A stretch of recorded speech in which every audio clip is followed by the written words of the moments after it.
आज हम आपको बताएंगे कि शेर कैसे माँ दुर्गा का वाहन बना। यह कहानी काफ़ी पुरानी है। शेर के माँ दुर्गा का वाहन बनने की कहानी तब शुरू होती है जब देवी पार्वती घोर तपस्या करके भगवान शिव को पति के रूप में पाने की कोशिश कर रही थी। सालों तक तप करने के बाद माता पार्वती को शिव अपनी पत्नी के रूप में स्वीकार कर लेते हैं। इसी बीच तपस्या की वजह से माँ पार्वती का रंग काफ़ी काला पड़ गया था।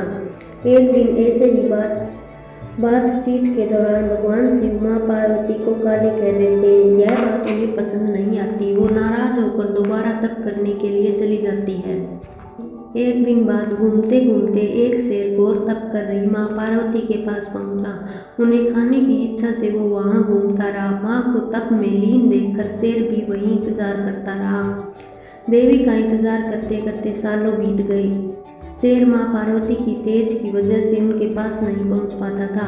कोशिश करता और असफलता हाथ लगने पर दोबारा लौटकर कोने में बैठ जाता। ऐसे तप करते करते कई साल बीत गए। माँ के तप से खुश होकर भगवान शिव प्रकट हुए और माँ से मन चाहा वर मांगने को कहा। देवी पार्वती अपना गोरा रंग वापस चाहती थी। भगवान ने आशीर्वाद दिया और वहाँ से चले गए। वरदान मिलते ही माँ पार्वती नहाने के लिए चली गई।